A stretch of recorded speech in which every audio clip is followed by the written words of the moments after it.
Hello everyone. Your dedication to doing great work. Thank you. I'm at the Greenwich Concourse. And your knowledge of the car world is intimidating. And check this one. This is custom out. Thank you very much. That looks cool, huh? These events don't happen without a huge amount of staff. I'd like to thank all of the Hagerty team members who have worked tirelessly for the entire year to produce this event. So thank you to the entire Hagerty team. I like these. To the literally hundreds of volunteers that it takes to help people find places to park, to make their way in here. The security to help us stay safe in places that you just want to be able to come and enjoy cars and Cadillac, things. And for everyone who has come out today, we want to thank Packard, the public, the attendees, the Jaguars, these great cars, and we have a lot of important awards coming up here shortly. So we are honored to continue to produce this event. We're honored to be part of supporting this community. We have a number of nonprofit partners that we support. We work very closely with the city to be able to use this park each and every year, and it's just truly our honor to be here. So with that, let's get on with the show. The DB5, Aston Martin. Grand Marshal for the year right here. So thank you very much. Thank you for coming.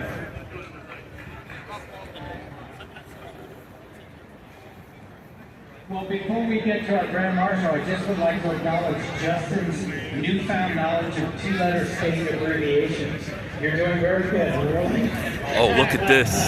He's learning them all quite well. This is a plane. That's a plane right there. Grand Marshal. Wow. We're thrilled to have the Morano family here. Ralph Adeline, Ralph Jr., and his wife Kelly. They've been celebrating with us since Friday when the festivities began here. You may have heard my interview with Ralph as we walked along and looked at the 6 cars that he has here. He has over 60 Packards in his collection. He has every Packard concept from one. And I don't think he'll go to his grave without trying to get that to his very last day. The particular car that you're seeing here is a 1938 Packard Darren. Oh, look at this one. If you look at the door that dips down to the side, that is the I like these Buick lowriders. Howard Dutch Darren is his name was. Designed these cars. This was for Chester Morris, who was a Hollywood actor that did this particular car. You can see Justin, he's actually standing on the running board of the car. The next versions of this car, I believe Ralph, the third car, Clark Gable was the second, and then the third car did not have running boards. And my second, okay, whichever, I can't follow you there.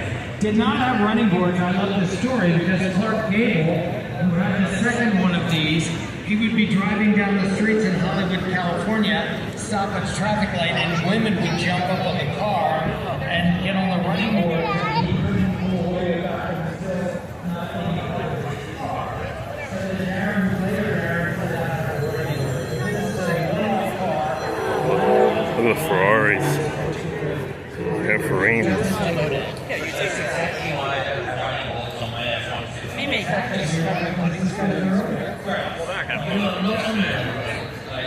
To me, he is a man, but he's not a man that likes to be the centre of attention, which is really silly when you have this most incredible collection of Packards. But this weekend it has been all about you. You must have enjoyed that and seeing your cars. Thank you. So, and again, all the people that have to work this and all the people that are here that are car people, even if you're not car people, it's just great to be there today. Thank you very much. Thank you both for coming out. You can't see it, but the seagulls sort of direct hits on the front windshield, so this will be the winner. I'm just saying. Okay, let's get going, Bill. Thank you, Ralph. Congratulations, you guys. Thanks again for being here with us all weekend. It has been a lot of fun. And you know, Ralph, they were not going to let me do this interview for fear you and I would say something once again that would get us both in trouble. So,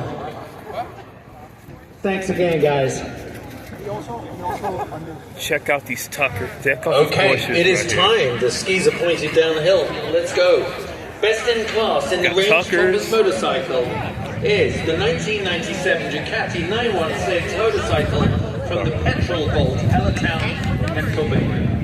And I apologize, I don't have much information on this bike.